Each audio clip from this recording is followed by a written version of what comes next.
नमस्ते साथियों, कविराज की दुनिया में आपका स्वागत है।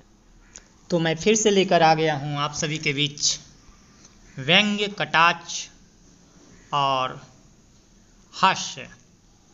जी, हरिशंकर परसाई की यही तो खासियत है, वो अपनी बातों को व्यंग्य के माध्यम से कह जाते हैं, जिससे लोगों का हृदय भी न दुखे और अपनी बात भी पहुँच जाए। इसी तरह उनकी एक कहानी है वीणा वादनी का केस। चलिए इस व्यंग्य का आनंद लेते हैं। खाने के कई नाम हैं, रोटी खाना, भोजन, लंच, डिनर, जिमना वगैरह। इनमें रोटी खाना मुझे सबसे पसंद है। गए खाना चले आए। मगर जब प्रतिष्ठित परिवारों में भोजन करने जाना पड़ता है, तब खाने के पहले 1.5-2 घंटे उस परिवार की प्रतिष्ठा के सूचक प्रतीक और उपलब्धियां देखनी पड़ती है। टेबल पर इलस्ट्रेटेड वीकली और फेमिना पहले ही रख दिया जाता है। ये प्रतिष्ठा की निशानियां हैं। हिंदी वाले पीठ ठोंके कि 2 हिंदी साप्ताहिक भी अब टेबल पर दिखने लगे हैं। Dam these Hindi papers. मैं खुद ही फर्नीचर और पर्दों के रंग देखकर तारीफ कर देता हूँ। इससे मेज़बान की तकलीफ बचती है। अगर बागीचा हुआ तो उसे भी देखना होता है। इसमें अगर कैक्टस हुए तो तकलीफ बढ़ती है। मुझे भूख लगी है, मगर कैक्टस देखना और उनके प्रकार सुनना पड़ता है। अगर रसोई घर पास हुआ तो एक आध झोंका पकवानों की गंध का नाक तक आ जाता है और मेरी इच्छा कैक्टस चबा जाने की होने लगती है। फिर दीवार पर अगर मेजबान के पिता का चित्र टंगा है तो पिताजी का जीवन चरित्र और तारीफ सुननी पड़ती है। बहुत लोगों के लिए पिता मूलधन होते हैं और जैसे कंजूस बार बार रुपये गिनता है, वैसे ही ये लोग पिता का हर आदमी के सामने वर्णन करते हैं। उधर रसोई घर से भोजन की सुगंध आ रही है। मुझे भूख लगी है। इच्छा होती है कि पिताजी की फ़ोटो ही खा जाऊं। अगर ये सिर्फ इतना ही बता दें कि पिता एक नामी आबकारी अफसर थे तो उन्हें वर्णन का कष्ट नहीं करना होता। मैं खुद उनका जीवन चरित्र समझ जाता। ये भले लोग ही होते हैं, केवल अपनी प्रतिष्ठा और उपलब्धियों से प्रभावित करना चाहते हैं, और यह कौन नहीं जानता, कौन नहीं चाहता। कुछ लोग बच्चों की योग्यता का उपयोग इसके लिए करते हैं। कहेंगे, आपकी कृपा से दोनों बच्चियां संगीत में अच्छी गति रखती हैं। वे बड़ी लड़की को बुलाते हैं, बेटी सुशीला, अंकिल को एक गाना तो सुनाओ। थोड़ी देर में शर्माती सी 16-17 साल की सुशीला आई और गाने लगी।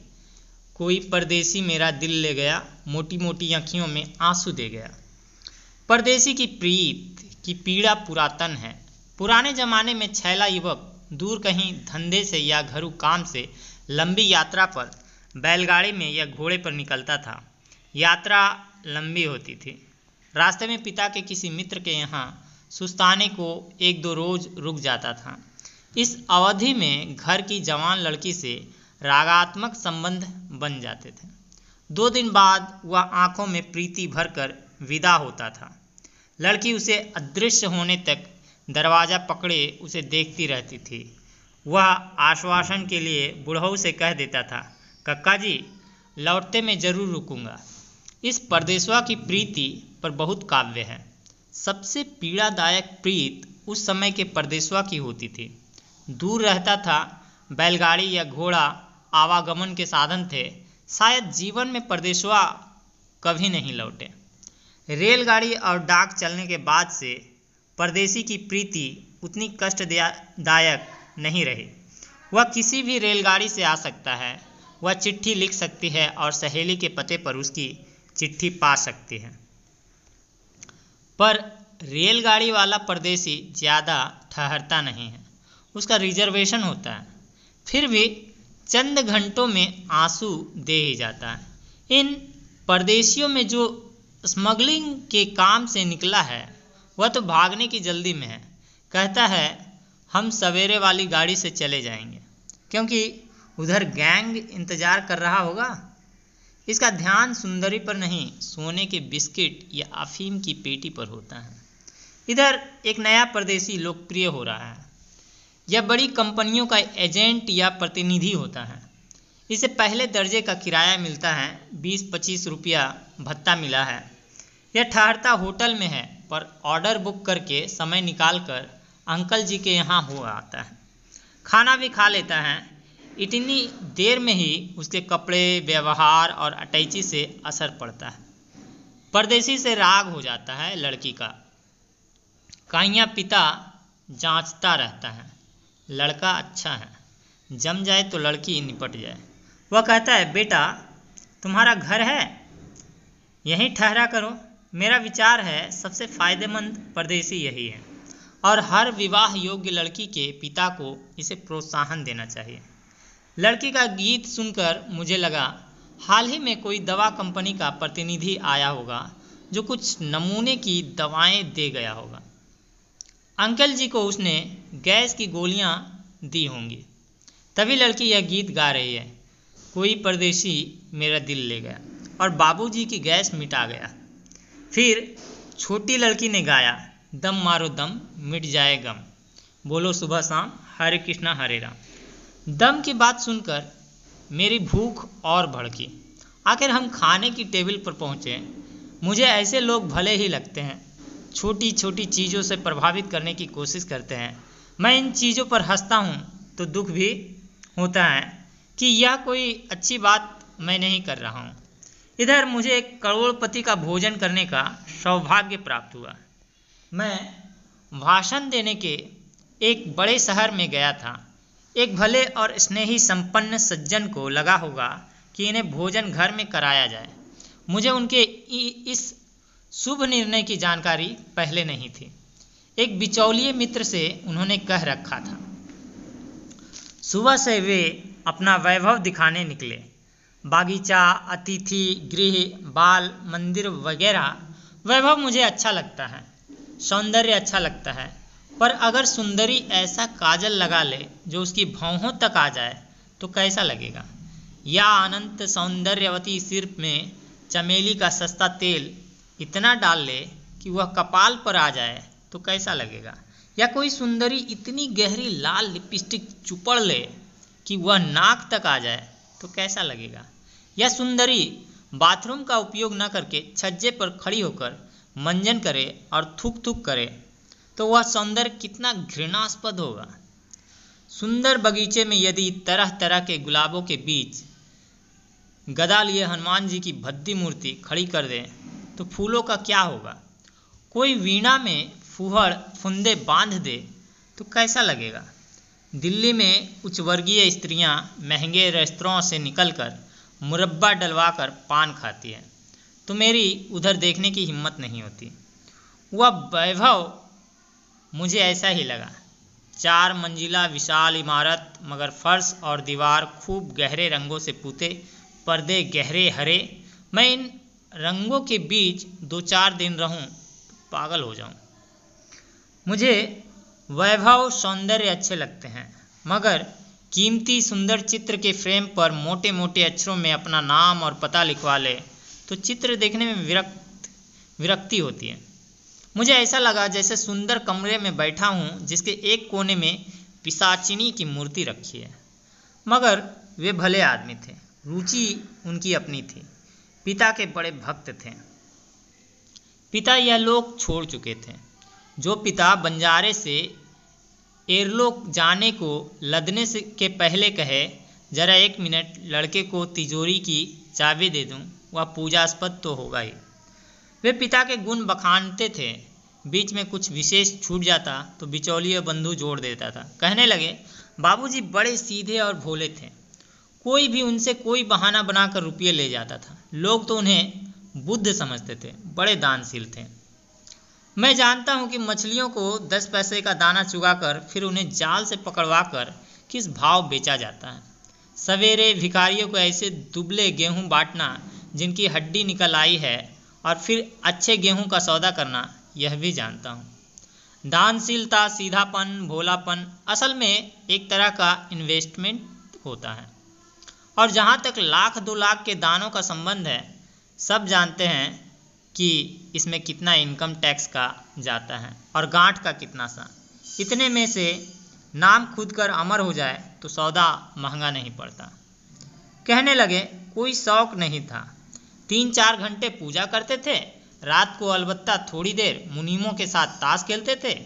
एक मुसाहिब अब तक चुप था। वह बोला, ताश भी आत्मसम्मान से खेलते थे। उन्होंने मेम चली है, कोई उस पर बादशाह नहीं चल सकता था, गुलाम चल सकता था। मुझे यह बात यथार्थवादी और तर्कपूर्ण लगी। मुझे 4 बजे की गाड़ी से जाना था।